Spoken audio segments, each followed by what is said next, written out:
Welcome to Chandru maths. Central council for research in ayurvedic sciences டிபார்ட்மெண்ட்டில் இருந்து டோட்டலாக 389 வேகன்சிஸ்க்கான அஃபிஷியல் நோட்டிஃபிகேஷன் ஆல்ரெடி ரிலீஸ் பண்ணிட்டாங்க. இந்த ரெக்ரூட்மெண்ட்டுக்கு ஆன்லைனில் எப்படி அப்ளை பண்ணலாம் அப்படிங்கிறத அந்த வீடியோ நம்ம வந்து பார்க்க போகிறோம். ஸோ இந்த ரெக்ரூட்மெண்ட்டில் ஒரு 180 வேகன்சி வந்து பார்த்தீங்கன்னா assistant, LDC, UDC, driver, MTS போஸ்ட்டுக்கானது. இந்த போஸ்ட்டுக்கு எல்லாமே வந்து பார்த்தீங்கன்னா எல்லாருமே அப்ளை பண்ணலாம். ஃப்ரெஷர்ஸ் வந்து அப்ளை பண்ணலாம், எக்ஸ்பீரியன்ஸ் எதுவும் தேவையில்லை.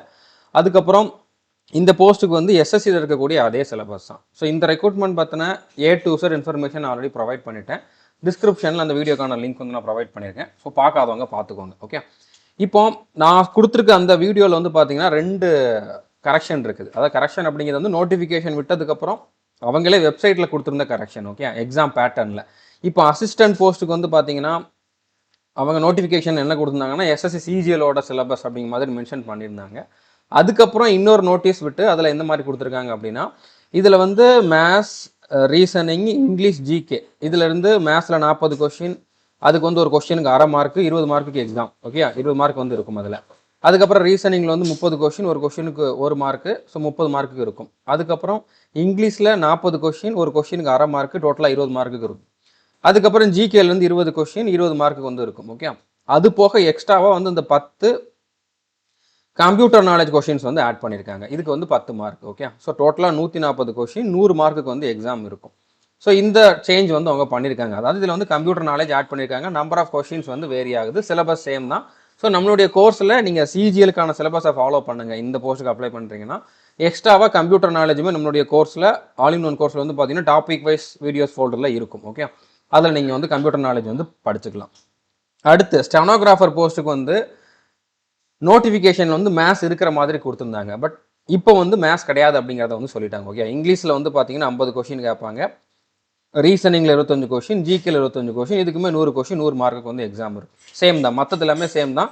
இதில் உங்களுக்கு வந்து என்ன சேஞ்ச் அப்படின்னா மேத்ஸ் கிடையாது, ஸ்டெனோகிராஃபரில் மேத்ஸ் கிடையாது. அடுத்ததா எம்டிஎஸ், டிரைவர், இந்த 2 போஸ்ட்டுக்குமே வந்து அவங்க ஃபஸ்ட்டு நோட்டிஃபிகேஷனில் எப்படி கொடுத்துருந்தாங்கன்னா 90 கொஷின் வந்து மேத்ஸ், ரீசனிங், இங்கிலீஷ், ஜிகேலேருந்து வரும், 10 கொஷின் வந்து கம்ப்யூட்டர் நாலேஜ் இருக்கும் அப்படி மாதிரி கொடுத்துருந்தாங்க.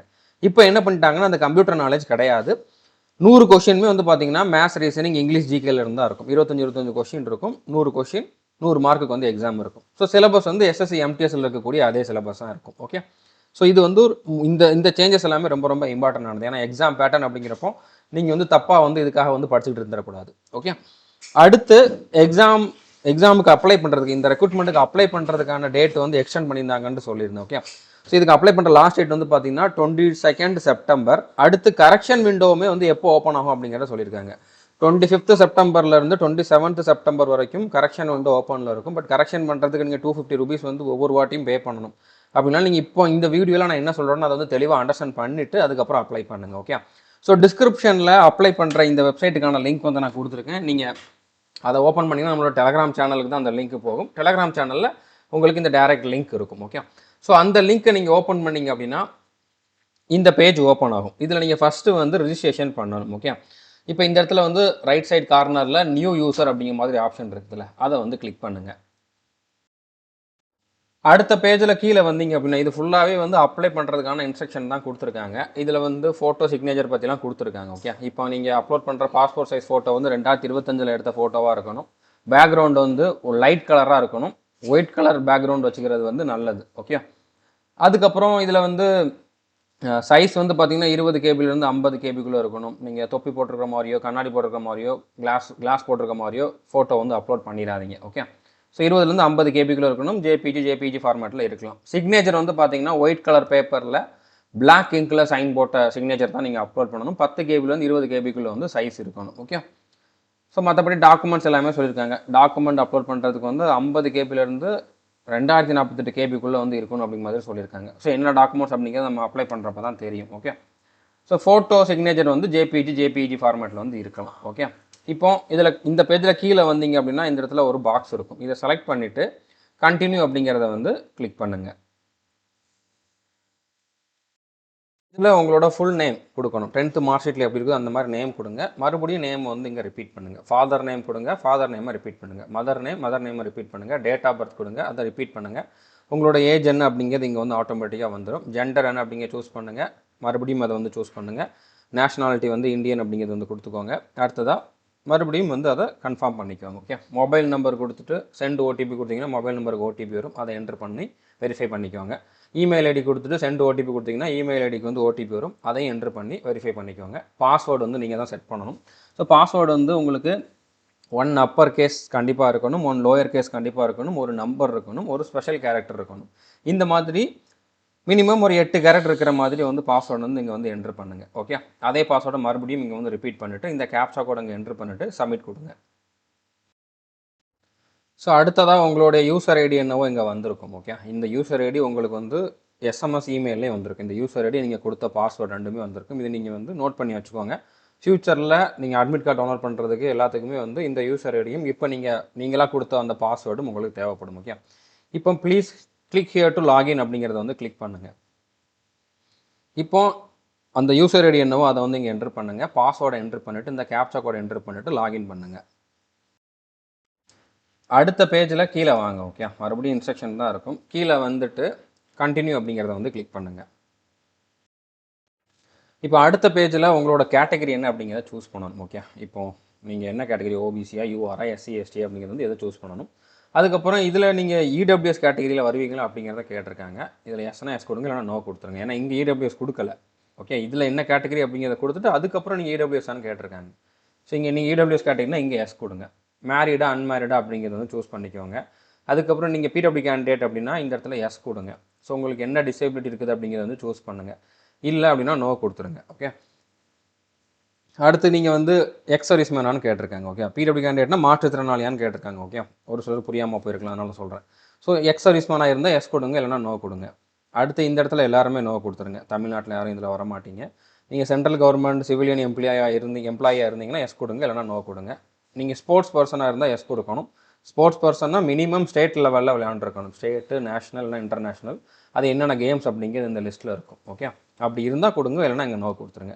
அடுத்து உங்களோட அட்ரஸ் என்ன அப்படிங்கிறத இங்கே வந்து என்ட்ரு பண்ணுங்கள். ஓகே, பெர்மனன்ட் அட்ரஸ் வந்து கேட்டிருக்காங்க. 2 லைன் கொடுத்துருக்காங்க. அடுத்து ஸ்டேட் என்ன, சிட்டி என்ன, டிஸ்ட்ரிக்ட் என்ன, பின்கோடு என்ன அப்படிங்கிறத கொடுக்கணும். பெர்மனன்ட் அட்ரஸும் இப்போ இருக்க அட்ரஸும் சேம் அப்படின்னா நீங்கள் இந்த பாக்ஸை கிளிக் பண்ணாலே போதும். இல்லை வேறுனா மறுபடியும் கீழே வந்து என்ட்ரு பண்ணணும். இதை பண்ணிவிட்டு சேவ் அண்ட் கண்டினியூ அப்படிங்கிறத கொடுங்க.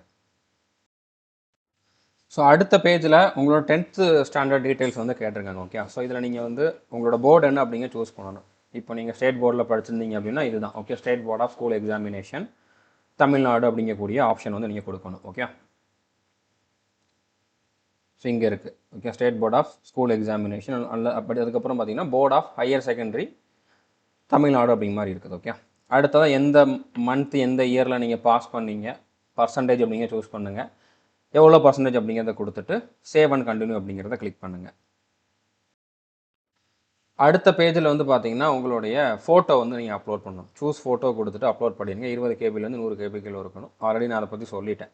ஸோ சூஸ் ஃபோட்டோ கொடுத்துட்டு அப்லோட் பண்ணிவிட்டு சேவ் அண்ட் கண்டினியூ கொடுங்க. அதே மாதிரி சிக்னேச்சர் அப்லோட் பண்ணிவிட்டு சேவ் அண்ட் கண்டினியூ அப்படிங்கிறத கிளிக் பண்ணுங்கள். ஸோ அடுத்து உங்களோட கேட்டகரி சர்டிஃபிகேட் கேட்டிருக்காங்க. ஓபிசி, எஸ்சி, எஸ்டி கேட்டகரி நீங்கள் எந்த கேட்டகரியில் அப்ளை பண்ணுறீங்களோ அந்த கேட்டகரி சர்டிஃபிகேட், அடுத்து 10th மார்க் ஷீட், இது ரெண்டும் அப்லோட் பண்ணணும். இது வந்து உங்களுக்கு 60 கேபிலேருந்து 5 எம்பிக்குள்ளே இருக்கலாம். இது ஜேபிஜி ஃபார்மேட்டில் இருந்தாலும் சரி, பிடிஎஃப் ஃபார்மேட்டில் இருந்தாலும் சரி, எப்படி இருந்தாலும் நீங்கள் அப்லோட் பண்ணலாம். ஓகே, அப்லோட் பண்ணிட்டு சேவ் அண்ட் கண்டினியூ கொடுங்க. ஸோ அடுத்ததாக வந்து அப்ளிகேஷன் ப்ரிவ்யூ வந்து ஓப்பன் ஆகிருக்கும். ஸோ இதை நீங்கள் கரெக்டாக இருக்கான்னு செக் பண்ணிக்கோங்க. இல்லை எதுவும் கரெக்ஷன் பண்ணணும் அப்படின்னா இதில் ரைட் சைட் கார்னரில் பென் மாதிரி ஒரு சிம்பிள் இருக்கும், அதை கொடுத்து நீங்கள் வந்து எடிட் பண்ணிக்கலாம். ஓகே, கரெக்டாக இருக்குது அப்படின்னா இந்த பாக்ஸை செலக்ட் பண்ணிவிட்டு சேவ் அண்ட் கண்டினியூ அப்படிங்கிறத கிளிக் பண்ணுங்கள். ஸோ இனிமேல் தான் நீங்கள் வந்து எந்த போஸ்ட்டுக்கு அப்ளை பண்ண போகிறீங்க அப்படிங்கிறத சூஸ் பண்ணணும். ஓகே, இப்போ அது வந்து குரூப் ஏவா, குரூப் பியா, குரூப் சியா அப்படிங்கிறது வந்து நான் உங்களுக்கு வீடியோலேயே சொல்லியிருப்பேன். இதில் அசிஸ்டன்ட் போஸ்ட் மட்டும்தான் குரூப் பி, மற்ற போஸ்ட் எல்லாமே குரூப் சி தான். குரூப் ஏல இருக்கக்கூடிய போஸ்ட்டுக்கு எல்லாத்துக்குமே உங்களுக்கு ஸ்பெஷல் குவாலிஃபிகேஷன் எக்ஸ்பீரியன்ஸ் இருக்கணும். அதனால் அதை நீங்கள் வந்து அப்ளை பண்ண முடியாது. ஓகே, ஸோ குரூப் சி நான் வந்து செலக்ட் பண்ணுறேன். அதில் எந்த போஸ்ட் அப்படிங்கிறத கொடுக்கணும். ஓகே, இந்த மாதிரி நீங்கள் ஒவ்வொரு வாட்டியும் லாகின் பண்ணி வேறு போஸ்ட்டுக்கு அப்ளை பண்ண போகிறீங்க, மல்டிபிள் அப்ளிகேஷன் பண்ண போகிறீங்க அப்படின்னா இதே லாகின் ஐடி பாஸ்வேர்டு வச்சு நீங்கள் அப்ளை பண்ணிவிட்டு இந்த இடத்துல வேறு போஸ்ட்டை நீங்கள் சூஸ் பண்ணி அப்ளை பண்ணணும். ஓகே, அதே மாதிரி அப்ளிகேஷன் ஃபீஸும் தனித்தனியாக பே பண்ணணும். ஓகே, இப்போ நான் சொன்ன எம்டிஎஸ் போஸ்ட் வந்து பார்த்தீங்கன்னா MTS J. Okay, MTS A to I அப்படிங்கிறதுக்கு வந்து எக்ஸ்பீரியன்ஸ் இருக்கணும். நான் சொன்ன எம்டிஎஸ் போஸ்ட் எல்லாரும் அப்ளை பண்ணலாம் அப்படிங்கிறது வந்து எம்டிஎஸ் ஜேங்கிறது தான். ஓகே, ஸோ அதில் நீங்கள் வந்து கிளியராக இருந்துக்கோங்க. இப்போ நான் எம்டிஎஸ் ஜேகே பண்ணுறேன். ஓகே, நீங்கள் எம்டிஎஸ் ஜேக்கு பண்ணாலும் சரி, இல்லைனா இதிலே வந்து உங்களுக்கு யூடிசி எல்டிசி எல்லா போஸ்ட்டுமே இருக்கும். ஓகே, ஸோ உங்களுக்கு எந்த போஸ்ட் தேவையோ அதை வந்து நீங்கள் அப்ளை பண்ணிக்கோ. நான் இப்போ எம்டிஎஸ் ஜேகே வந்து பண்ணுறேன். Okay, so save and continue அப்படிங்கிறத கொடுக்குறேன். இப்போ இந்த பர்டிகுலர் போஸ்ட்டுக்கான குவாலிஃபிகேஷன் வந்து பார்த்தீங்கன்னா 10th முடிச்சிருந்தா போதும். அது முடிச்சிருக்கீங்களான்னு கேட்டிருக்காங்க. எஸ் கொடுங்க. ஸோ நீங்கள் அப்ளை பண்ணுற போஸ்ட்டுக்கு ஏற்ற மாதிரி இந்த இடத்துல கொஸ்டின்ஸ் மாறும். அதில் எல்லாம் நீங்கள் வந்து எஸ் கொடுக்கணும். கொடுத்துட்டு சேவ் அண்ட் கண்டினியூ கொடுங்க. நீங்கள் வந்து இங்கே என்ன குவாலிஃபிகேஷனுக்கு வந்து எஸ் கொடுத்துருக்கீங்களோ அந்த குவாலிஃபிகேஷனுக்கான சர்டிஃபிகேட் டாக்குமெண்ட் வந்து கேட்குறாங்க. ஓகே, இப்போ இதுக்கு 10th தான் அப்படிங்களா, 10th டாக்குமெண்ட் கேட்குறாங்க. 10th மார்க் ஷீட் வந்து நீங்கள் அப்லோட் பண்ணுங்கள். ஒருவேளை 12th டிகிரி இருந்துச்சு அப்படின்னா அதுக்கேற்ற மாதிரி வந்து இங்கே டாக்குமெண்ட்ஸ் கேட்பாங்க. அதெல்லாம் நீங்கள் வந்து அப்லோட் பண்ணுற மாதிரி இருக்கும். ஓகே, ஸோ அப்லோட் கொடுத்துட்டு ப்ரிவ்யூ கொடுங்க. ப்ரிவ்யூ கொடுத்தீங்கன்னா இந்த மாதிரி வரும். இதில் இந்த பாக்ஸை செலக்ட் பண்ணிவிட்டு submit and proceed to pay அப்படிங்கிறத வந்து கிளிக் பண்ணுங்கள். ஸோ இப்போ உங்களுக்கு எவ்வளோ அப்ளிகேஷன் பே பண்ணணும் அப்படிங்கிறது இங்கே வந்துடும். ஓகே, இப்போ நீங்கள் ஃபீமேல் கேண்டிடேட்டாவோ இல்லைனா எஸ்சி கேண்டிடேட்டாவோ இருந்தீங்கன்னா உங்களுக்கு வந்து இந்த ப்ராசஸிங் ஃபீஸ் மட்டும்தான் இருக்கும். ஓகே, எக்ஸாமினேஷன் ஃபீஸ் வந்து இருக்காது.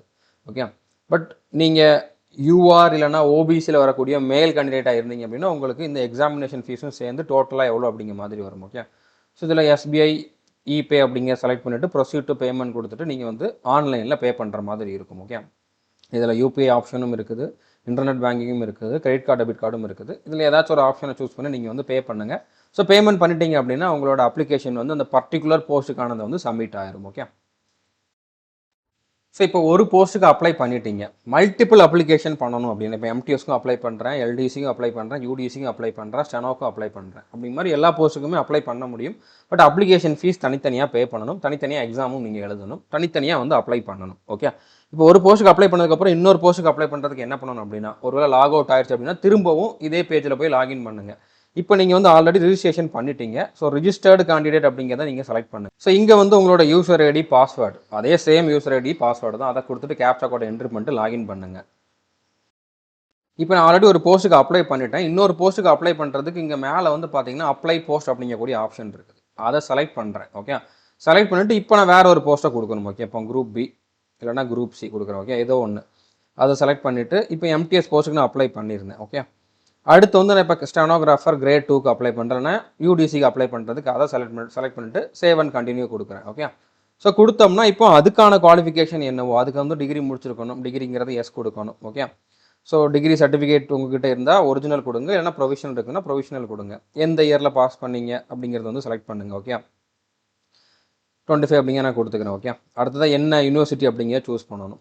அடுத்ததாக வந்து சிஜிபிஏவா பர்சன்டேஜ் அப்படிங்கிற சூஸ் பண்ணணும். ஸோ சிஜிபிஏ கொடுத்தீங்க அப்படின்னா என்ன சிஜிபி அப்படிங்கிறத கொடுத்துட்டு சேவ் அண்ட் கண்டினியூ கொடுங்க. ஓகே, இப்போ அதுக்கான டாக்குமெண்ட் வந்து இங்கே கேட்டிருப்பாங்க. அந்த இப்போ டிகிரி கொடுத்தீங்கன்னா டிகிரி சர்டிஃபிகேட் வந்து நீங்கள் அப்லோட் பண்ணுற மாதிரி இருக்கும். இதே மாதிரி நீங்கள் வந்து மல்டிபிள் போஸ்ட்டுக்கு இப்போ இதுலேயுமே வந்து நீங்கள் அடுத்து வந்து அப்ளிகேஷன் ஃபீஸ் வந்து தனியாக பே பண்ணுற மாதிரி இருக்கும். இந்த மாதிரி நீங்கள் எத்தனை போஸ்ட்டுக்கு ஆனாலும் ஒரே யூசர் ஐடி பாஸ்வேர்டு வச்சு நீங்கள் அப்ளை பண்ணிக்கலாம். ஆனால் திரும்ப தனித்தனியாக அப்ளை பண்ணணும், தனித்தனியாக அப்ளிகேஷன் ஃபீஸ் பே பண்ணணும், தனித்தனியாக எக்ஸாம் எழுதணும். ஓகே, ஸோ புரிஞ்சிருக்குன்னு நினைக்கிறேன்.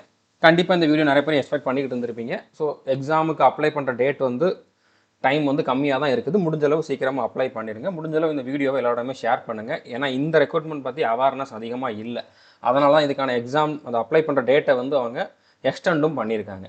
எக்ஸாம் டேட் எப்போ இருக்குன்னு நிறைய பேர் கேட்குறீங்க. ஸோ அதை பற்றின கிளாரிஃபிகேஷன் கிடையாது. ஓகே, எப்போ வேணாலும் இருக்கலாம். மினிமம் ஒரு 2 மந்த்தாவது டைம் கொடுப்பாங்க.